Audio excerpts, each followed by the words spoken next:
పశ్చిమ గోదావరి జిల్లా భీమవరం మండలం తుందూరు యూనియన్ బ్యాంక్లో ఒక 2023లో ఒక బ్యాంక్కి సంబంధించి ఒక ఘటన అయితే జరిగింది. గ్రామానికి చెందిన న్యాయవాది బీజేపీ నాయకులు తోట గంగరాజుకు సంబంధించిన బ్యాంక్ అకౌంట్లో దాదాపుగా 1,29,000 రూపాయలు అయితే మాయమయ్యాయి. దీనికి సంబంధించి అప్పట్లోనే బ్యాంక్ అధికారులకు ఫిర్యాదు చేసినప్పటికీ కూడా వారిలో సరైన స్పందన లేకపోవడంతో అప్పట్లోనే వినియోగదారుల కోర్టునైతే గంగరాజు ఆశ్రయించారు. అయితే ఒక చరిత్రాత్మకమైన తీర్పునైతే కోర్టు ఇచ్చింది. ఆ 1,20,000 ఏదైతే అమౌంట్ పోయిందో దానికి వడ్డీతో పాటుగా ఆయన మానసిక వేదనకు గురైనందుకు ఒక 25,000 రూపాయలతో పాటు మిగిలిన ఖర్చులు కూడా బ్యాంక్ అధికారులే భరించాలంటూ కూడా కోర్టు అయితే తీర్పునిచ్చింది. దాదాపుగా ఇలాంటి తీర్పులు చాలా అరుదుగా జరుగుతుంటాయి. ప్రస్తుతం ఎవరైతే ఉన్నారో అమౌంట్ అకౌంట్లోంచి పోగొట్టుకున్న గంగరాజు మనతో ఉన్నారు. సార్, అంటే మీరు చదువుకున్నవారు, అడ్వకేటు, మీకే ఎలా జరిగింది? అంటే సామాన్యుల పరిస్థితి ఏంటనుకుంటున్నారు? అసలు ఈ ఘటన ఎప్పుడు జరిగింది, ఏంటి? సెప్టెంబర్ 26, 2023 సంవత్సరంలో నాకు తుందూరు బ్యాంకులో ఉన్నటువంటి ఏదైతే కరెంట్ అకౌంట్, సేవింగ్ అకౌంట్ 2 అకౌంట్లు ఉన్నాయి.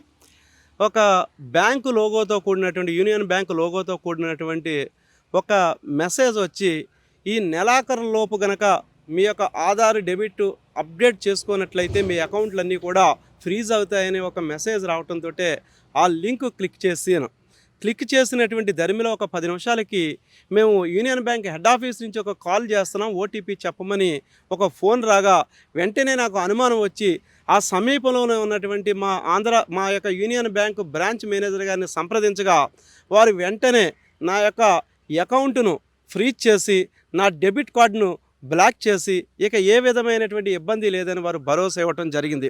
జరిగిన ధరిమిల సుమారు 5-6 రోజుల తరువాత కొత్త డెబిట్ కార్డును వారు ఇవ్వటం, తరువాత ఇంకొక 2 రోజులు అంటే సుమారు వారం రోజుల తరువాత నా అకౌంట్ నుంచి 1,39,200 రూపాయలు 3 దఫాలుగా నా డబ్బులు డెబిట్ అయినట్టుగా ఒక మెసేజ్ రావడంతో నాకు అనుమానం వచ్చి వెంటనే బ్యాంకు మేనేజర్ వారిని సంప్రదించగా వారు మీ డబ్బులు ఎవరో అపరిచిత వ్యక్తులు వారు మీ డబ్బులను దొంగిలించారని వారి సమాచారం ఇవ్వటంతో నేను అవాక్కయ్యి వెంటనే బ్యాంకు వారికి ఫిర్యాదు చేయడం జరిగింది.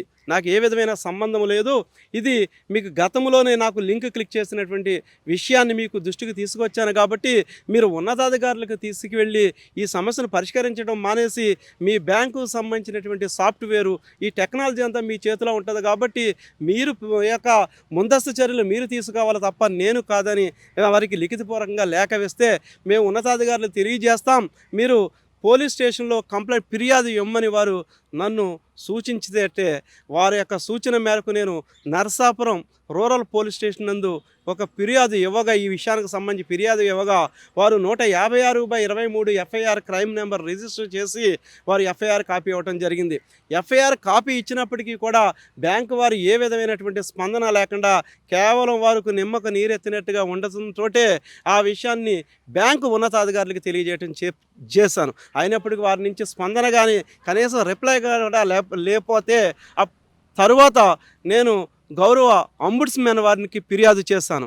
వారి నుంచి కూడా కనీసం ఫిర్యాదును స్వీకరించకుండా వారు రిజెక్ట్ చేయడంతో ఉన్నతాధికారుల దృష్టిలో పెట్టి లీగల్ నోటీస్ ఇచ్చినప్పటికి కూడా వారి నుంచి ఎటువంటి స్పందన లేకపోవడంతో గౌరవ జిల్లా వినియోగదారుల కమిషన్ పశ్చిమ గోదావరి జిల్లా ఏలూరు నందు ముందుగా నేను ఈ యొక్క కేసు బ్యాంకు యొక్క నిర్లక్ష్యాన్ని ఎత్తి చూపుతూ వారి యొక్క నిర్లక్ష్యం కారణంగానే నేను డబ్బులు నష్టపోయాను కాబట్టి ఆ డబ్బులు వడ్డీతో సహా నాకు తిరిగి ఇప్పించమని శ్రీయుత గౌరవ యొక్క జిల్లా వినియోగదారుల ఫోరం ఏలూరు వారిని సంప్రదించగా అక్కడ నేను కొన్ని కారణాల వల్ల నేను ఆ యొక్క కేసును మచిలీపట్నం జిల్లా కోర్టు యందు బదిలీ కోరి ఉన్నాను. గౌరవ రాష్ట్ర వినియోగదారుల కమిషన్లో ఈ యొక్క మొర పెట్టుకొనగా ఈ కేసును వేరే కోర్టుకు బదిలా చేయమని కోరగా వారు నా యొక్క దానికి అనుమతి ఇచ్చి కృష్ణా జిల్లా వినియోగదారుల ఫోరం 2వ కోర్టు అయినటువంటి మచిలీపట్నం వారికి ఈ యొక్క కేసును బదిలీ చేసి కేసు నెంబర్ 13/2025గా నమోదు చేయడం జరిగింది. వారు కోర్టు గౌరవ చైర్మన్ నందిపాటి శ్రీ పద్మారెడ్డి గారు, అదేవిధంగా గౌరవ సభ్యురాలు శ్రీమతి శ్రీలక్ష్మి గారు వారి కేసును సుదీర్ఘంగా విచారణ చేసి బ్యాంకు వారి యొక్క వాదనలను నా వాదనలను కూలంకషంగా చర్చించి వారు నిన్న 31 7/7/2025 తేదీన తీర్పు ఇవ్వడం జరిగింది. నేను ఏదైతే నష్టపోయానో ఆ యొక్క సొమ్ము ఏదైతే ఉందో 1,39,200 రూపాయలను ఎప్పుడైతే డెబిట్ అయిందో డెబిట్ అయిన రోజు నుంచి డబ్బులు చెల్లించేటువంటి వరకు 9% వడ్డీతోటు, అదేవిధంగా నేను నష్టపరిహారంగా నేను మనోవేదనకు చెందినందుకు 25,000 రూపాయలు మరియు 5,000 రూపాయల కోర్టు ఖర్చులతో మొత్తం ఈ యొక్క సొమ్మునంతా కూడా 30 రోజుల్లో బ్యాంకు వారు తిరిగి నాకు చెల్లించవలసిందిగా ఆదేశాలు ఇవ్వటం ఈ యొక్క సంచలనాత్మకమైనటువంటి చారిత్రాత్మకమైనటువంటి తీర్పుగా నేను భావిస్తూ బ్యాంకు వారికి ఇది ఒక మొట్టికాయని, అదేవిధంగా బ్యాంకులు చేసేటువంటి అరాచకాలు, అదేవిధంగా డబ్బులు పోయినటువంటి ఎవరైతే వినియోగదారులు ఉన్నారో వారిని తప్పుదోవ పట్టించి వారు పోలీస్ స్టేషన్కి వెళ్ళమని అక్రమంగా వాళ్ళని ఒక తప్పు సమాచారం ద్వారా వారు వాళ్ళ బాధ్యతని తప్పించుకుంటున్నారు. ఇది ఖచ్చితంగా ఒక బ్యాంకు వారికి ఇది ఒక చెంపపెట్టు, ఒక మట్టుకాయని నేను భావిస్తూ వినియోగదారులందరూ కూడా చైతన్యవంతులై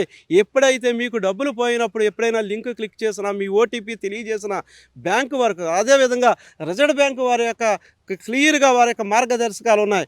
ఎప్పుడైతే మీకు డబ్బులు పోయినట్లే లింక్ క్లిక్ చేసిన ఓటీపీ చెప్పిన థంబ్ ఇంప్రెషన్ ద్వారా అనేక ఏదైతే సైబర్కి సంబంధించినటువంటి ఈ యొక్క నేరాలు జరిగినప్పుడు మీరు బ్యాంకుకి వెంటనే తెలియపరిచినట్లయితే బ్యాంకు వారికే ఆ బాధ్యత ఉంటుందని ఆర్బీఐ గౌరవ రిజర్వ్ బ్యాంక్ ఆఫ్ ఇండియా వారి మార్గదర్శకాలు ఉన్నాయి. అదేవిధంగా గౌరవ అత్యున్నతమైన న్యాయస్థానం సుప్రీంకోర్టు వారి యొక్క మార్గదర్శకాలు ఉన్నాయి. అదేవిధంగా దేశంలో వివిధ గౌరవ ఉన్నత న్యాయస్థానాల యొక్క మార్గదర్శకాలు ఉన్నప్పటికీ కూడా బ్యాంకులు తప్పుదావ పట్టించి వారి బాధ్యత నుంచి తప్పించుకుంటూ వారు వినియోగదారులు మోసం చేస్తుంది. కాబట్టి ఈ మోసం బయటపడి తుందూరు యూనియన్ బ్యాంకుకు సంబంధించినటువంటి సిబ్బంది యొక్క నిర్లక్ష్యాన్ని ఈరోజు రుజువు అవటంతో గౌరవ మచిలీపట్నం కృష్ణా జిల్లా వినియోగదారుల ఫోరం సంచలన తీర్పు ఇవ్వటం నాకు న్యాయం జరిగినట్లుగా భావిస్తూ ఈ సందర్భంగా ఈ యొక్క న్యాయ వ్యవస్థకు వినియోగదారుల న్యాయ వ్యవస్థకు కృతజ్ఞతలు తెలియజేస్తూ ఉన్నాను. సైబర్ నేరగాళ్ళు అకౌంట్లో డబ్బులు కాజేయడం ఒక ఎత్తు అయితే బ్యాంకు సిబ్బంది నిర్లక్ష్యంగా వ్యవహరించడం మరొక ఎత్తు అని చెప్పాలి. అయితే బ్యాంకు సిబ్బంది నిర్లక్ష్యంగా వ్యవహరించడంతో కోర్టు అనేది మొట్టికాయలు వేస్తుందని చెప్పాలి. దాదాపుగా నష్టపరిహారంతో పాటు 9% ఇంట్రెస్ట్తో అమౌంట్ అంతటిని కూడా బాధిత వ్యక్తికి ఇవ్వాలంటూ కూడా కోర్టు అయితే ఆదేశాలు జారీ చేసింది. ఇప్పటికైనా అంటే సైబర్ నేరగాళ్ళ ఉచ్చులు ఎవరు పడకుండా ఎటువంటి మెసేజ్లు సందేశాలు ఓటీపీలు ఎవరు క్లిక్ చేయకుండా వెంటనే సమాచారాన్ని సిబ్బందికి చేరవేయాలి. ఒకవేళ సిబ్బంది పట్టించుకోకపోతే దానికి సంబంధించి కోర్టు ప్రొసీడింగ్స్ ప్రకారం వాటిని పరిష్కరించే విధంగా ముందుకు వెళ్ళాలంటున్నారు. సిబ్బంది తప్పనిసరిగా బ్యాంకు సిబ్బంది ఈ విషయాల్లో సైబర్ నేరాలకు సంబంధించి బ్యాంకుకు వెళ్తే ఆ సిబ్బంది వీటిని పరిష్కరించాలి, లేదంటే తద్వారా బాధితులుగా మిగిలిపోతారు బ్యాంక్ సిబ్బంది అంటారు. అయితే ఈ ఘటనకు సంబంధించి పూర్తి స్థాయిలో నష్టపరిహారాన్ని అందించడంతో బాధిత వ్యక్తి ఎవరైతే బీజేపీ లీడర్ అడ్వకేట్ ఉన్నారో గంగరాజు హర్షం వ్యక్తం చేస్తున్నారు. వీడియో జనశేఖర్తో మనోజ్ టీవీ, పశ్చిమ గోదావరి జిల్లా భీమవరం నుంచి. తెలుగులో న్యూస్ కి ఫాస్టెస్ట్ యాప్ ఇప్పుడు టోటల్లీ న్యూ అవతార్లో జస్ట్ 5 seconds లో కంప్లీట్ న్యూస్. సోషల్ మీడియాలో ట్రెండ్స్ కి one stop solution. Live TV app voice search option తో ఇప్పుడే డౌన్లోడ్ చేయండి లేదా అప్డేట్ అయిపోండి. యాప్ లింక్ డిస్క్రిప్షన్ లో ఉంది.